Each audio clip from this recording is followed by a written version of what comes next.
it, Barracas.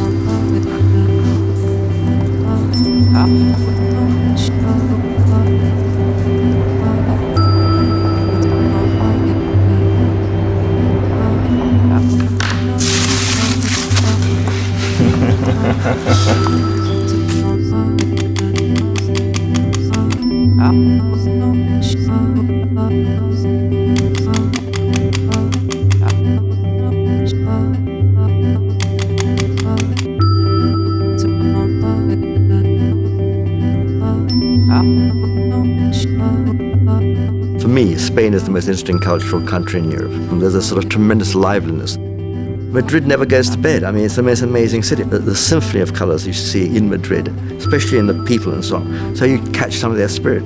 That zest of life, that vitality, helps you strengthens you to capture that original idea of a place which you will enjoy, which you will not say, oh, what a boring place, I've got to get on this plane.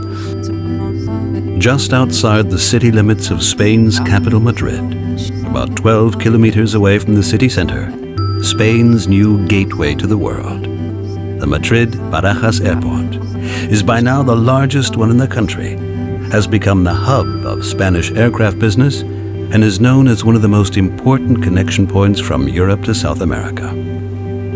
At the beginning of its opening in February 2008, Barajas was supposed to be the second largest civilian airport in the world. It entails more than just grand-scale architecture. It changes and grows. For a long time, Barajas stood in the shadow of the aviation center in Barcelona. The building of Terminal 4 with its 2 runways doubled the airport's capacity to 70 million. One of the things that's amazing about Madrid is the daylight. You know, the quality of light is so powerful. So we tried to capture that.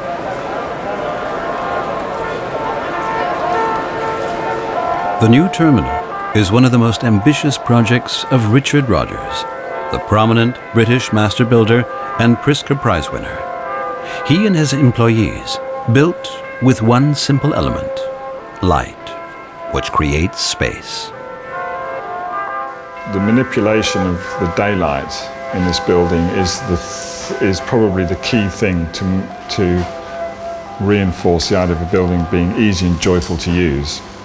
So coming across the canyon is a threshold, this notion of coming to a threshold which you're drawn to because it's lighter than the space you've just been in.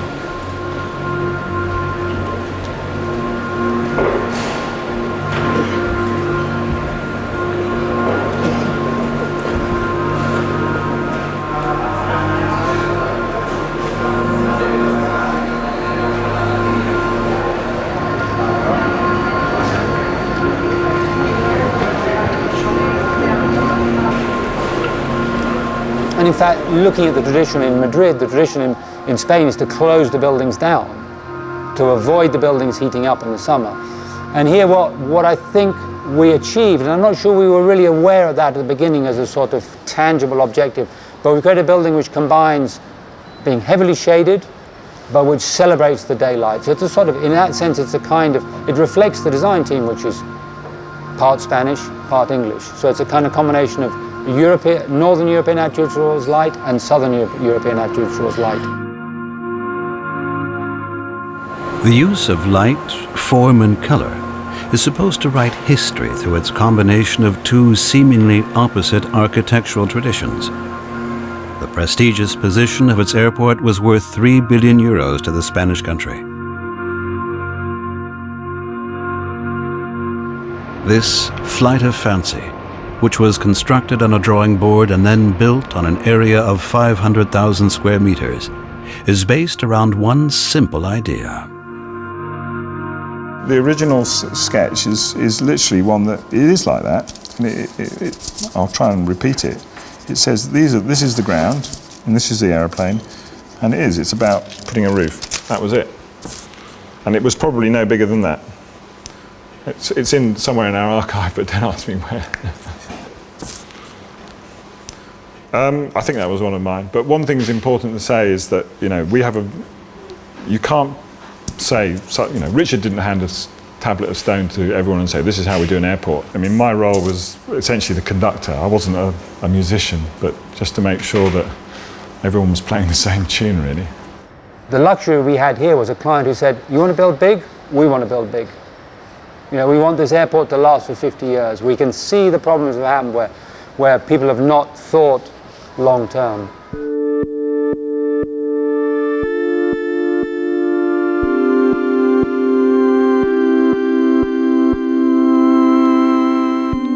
The interesting thing about the site, they literally was cleared for us. And curiously, we were looking at plans of the area, you know, maps, and we were saying, hold on, there's supposed to be a hill here. Where is it? Oh, it's gone. It's just been cleared. And it is now it's a flat piece of ground for you to build on. The aim was to say, well, hold on. It's not actually sitting on its own, because what you've just done is cleared this to one side. There's still, you know, the landscape's got to start somewhere, to the edge where you've just worked. After Richard Rogers won the competition, the actual building was designed between 1997 and 2000 in close collaboration with the Spanish architectural bureau Estudio La Mela in both London and Madrid. A binational team of architects which succeeded against 150 competitors. We were competing against Calatrava. I mean, in a way, you know, I'm sure you could produce a much more beautiful monument than we could ever produce. In a sense, ours was, I think, probably always worried that it was being seen as the sensible option. I don't know, it was rather prosaic, I think, in the way that we expressed it at the competition stage. But I think, again, the decision to go with this, I think, was a brave one.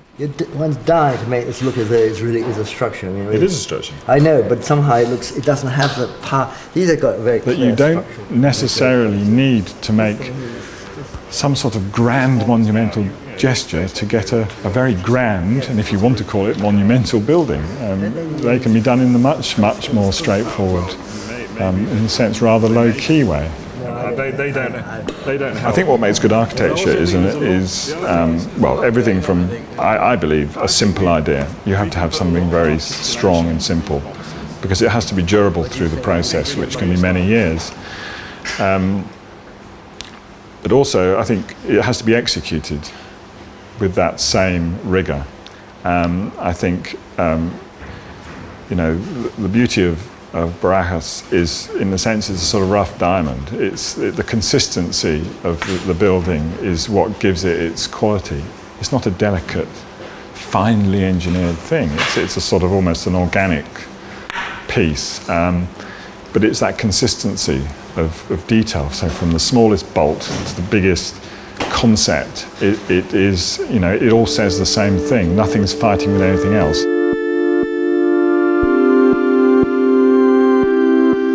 It was a massive job. One can absorb certain influences. One can see the light. There are certain regulations about how you build, things which will encourage you to change slightly your approach, but you don't absorb the whole.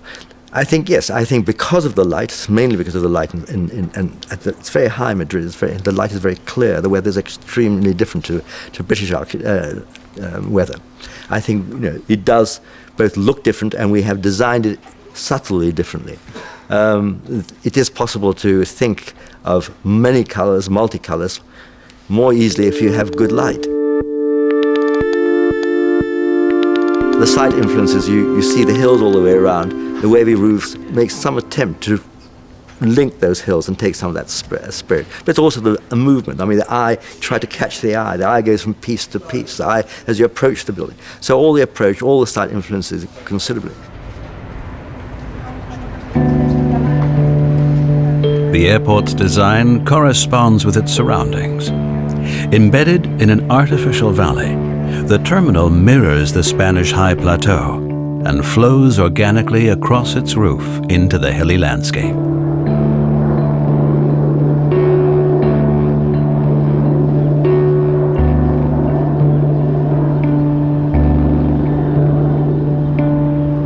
A functional structure, accommodating the aesthetic demands of the 21st century, but still remaining open for association. We reduced the architecture, if you like, to the roof. So the roof is sort of clearly a separate element that floats above the building. It's in one sense like a big umbrella, but obviously it doesn't have the form of an umbrella. It's a bit like a magic carpet, but actually I like to describe it sort of being underside the water. You know, when you go underwater with some glasses, you see this incredible, you get this incredible image of the water. You know, the water suddenly becomes a surface that you read. And I think that's the idea of the roof. And the roof is the one constant.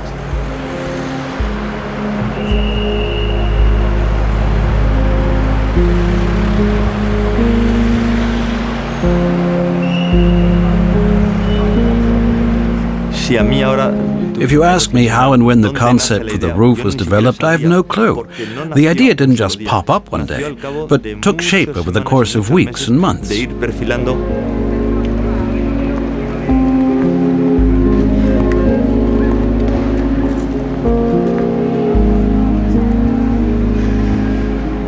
At first we had a kind of rolled-up canopy top, which had a few metal beams down here and one main element over here. Eventually it took on this shape, which is reminiscent of animal horns. Con sus estructura de hormigón, ¿no?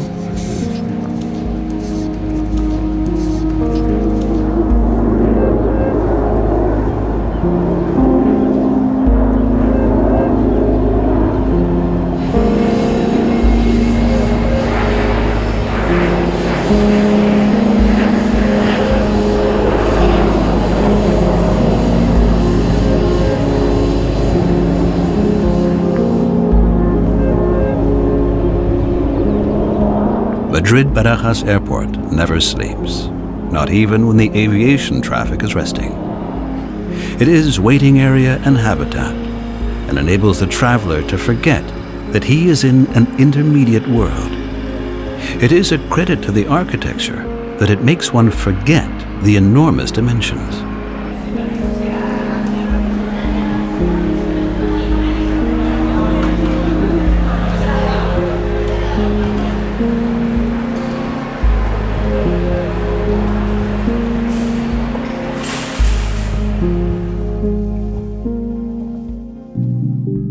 Richard Rogers' construction of light and shadows not only pleases the travelers.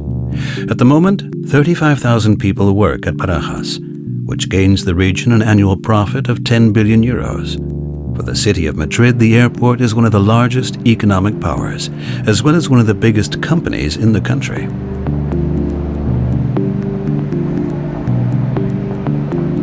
And yet the new terminal has already survived its first great crisis. For an exposed building such as this is vulnerable and has already been the focus of terrorists. 2 people lost their lives on December 30th, 2006 during a bomb attack by Basque separatists in one of the airport's car parks.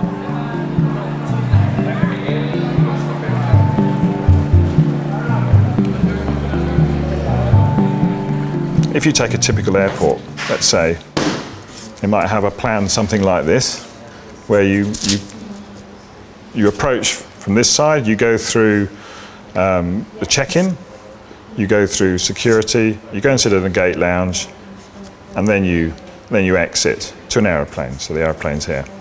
This space is upstairs, so this may get a lot of daylight, but it's also a very deep plan. So I may start here, and I may make my way through this building and eventually end up at my aeroplane. Effectively, the diagram that we have, which we're able to do because we have enough space, is to take this sequence and just pull it apart. So the first part becomes your check-in, then your security, and then your gates. So we had this idea of why don't we create basically a void between each of these functions, and a void where they can't put shops, where they can't fill up, that there's spaces which provide light, which provide views, which break this monotony.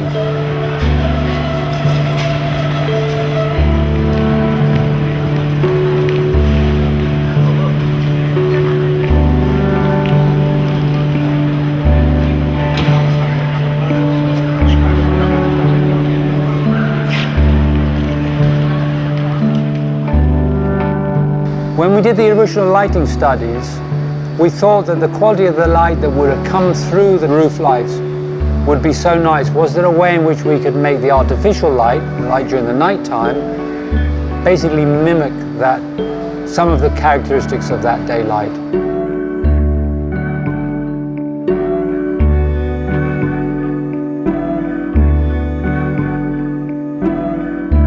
So after a lot of study, we came up with a system which is based on projectors and reflectors. So the light is indirect. The light is shining from a source to a mirror, basically, and coming up in the ceiling and coming back down to the ground. So it has, when you're in the building, it has very much the same characteristic of daylight entering during the daytime.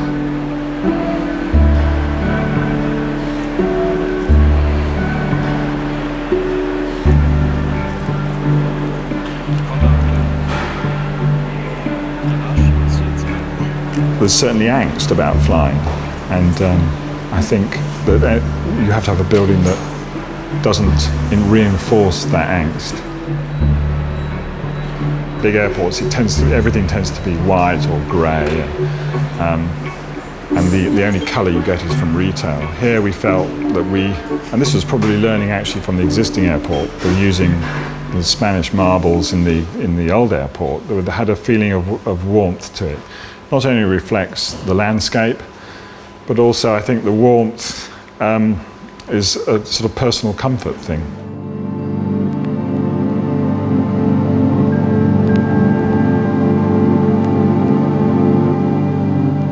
To ask for a decision on colour is virtually impossible. 100 people will have 100 different answers, and particularly a government building, colours have references. So you suddenly realise, hey, I know why all airport structures or government building structures are grey or white or some compromise, no colour, non-colour. So our decision to say, well, hey, why don't we, if we give you every colour, then that's as democratic as saying no colour. Inicialmente fuimos un poco cautelosos porque el español. In the beginning, we approached the issue quite carefully, as the Spaniard in general is quite strict about colors. Spain is a country that prefers black and white, probably because we have so much light. When we began to think about it, it seemed really interesting, and in the end, we were convinced. We had countless meetings in which the whole team was sitting around one table. There was a group of 6 people that were solely concerned with choosing the colors. Richard, Simon, my father, myself, and the executive of the study were part of it. And then, finally, all convinced of the concept, we made the decision, we went to our employer, who initially thought it was a bad joke. But when the city saw the final outcome, they were all ecstatic and said, perfect. And I could use the colors to mark the gates. Red for gate K, blue for gate J, and so on. Fantastic. Entonces dijo, fenomenal.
A good airport needs to be easily understood. Actually the brief of an airport's pretty straightforward. You know, it's a process building. It's, you know, get you in at one end and get you to your aeroplane and vice versa. So it's very single-minded. The identical paths of individuals produce a complicated choreography. Thousands of travelers moving within a network of transport and logistics. A never-ending flow of people being directed ultimately by the architecture.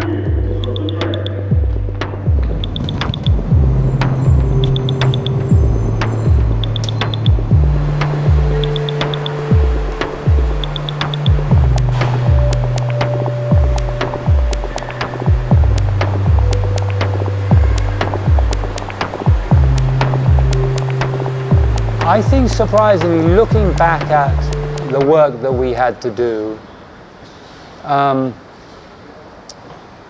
the main task is solving the passenger and baggage flows. It's incredibly complicated.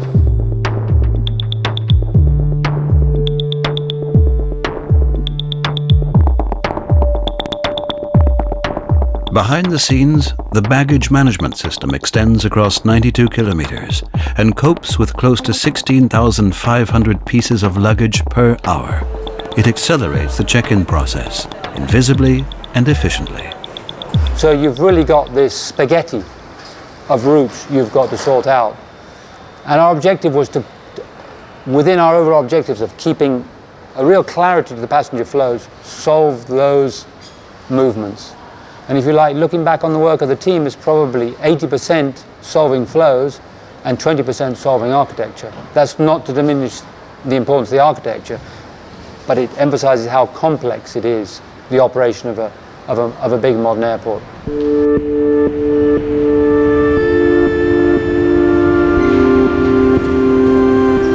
know, in a way, this is the new Plateau Mayor, or the big mosques in Egypt, were the points of arrival and departure for trips. You know, journeys of trade or journeys of diplomacy. There were always places in cities where it was the point of arrival. I think today it's the airports.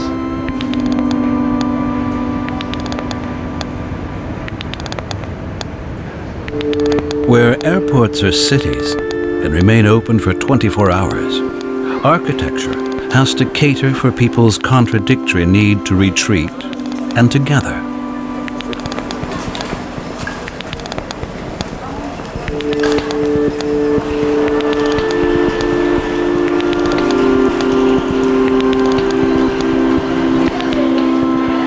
The airport is reunion, parting, impatience, and waiting. And it is always an intersection and an interspace.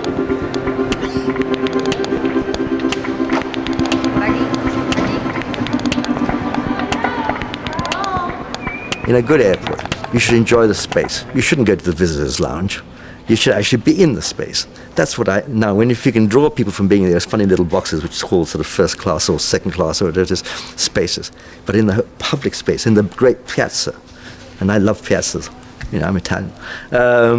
So, you know, if you encourage people to stay in those spaces, to enjoy those spaces, you've done something.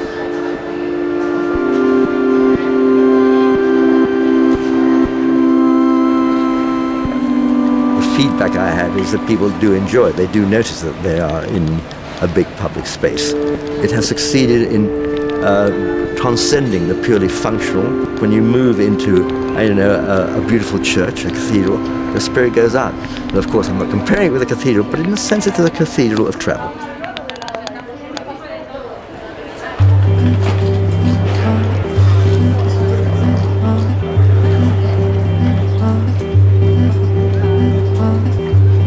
The design of the Madrid Barajas Airport has gained global acceptance and now fills the front pages of Spanish travel guides. The brave and seemingly aloof design of the Anglo-Spanish architectural team has landed safely in Castile.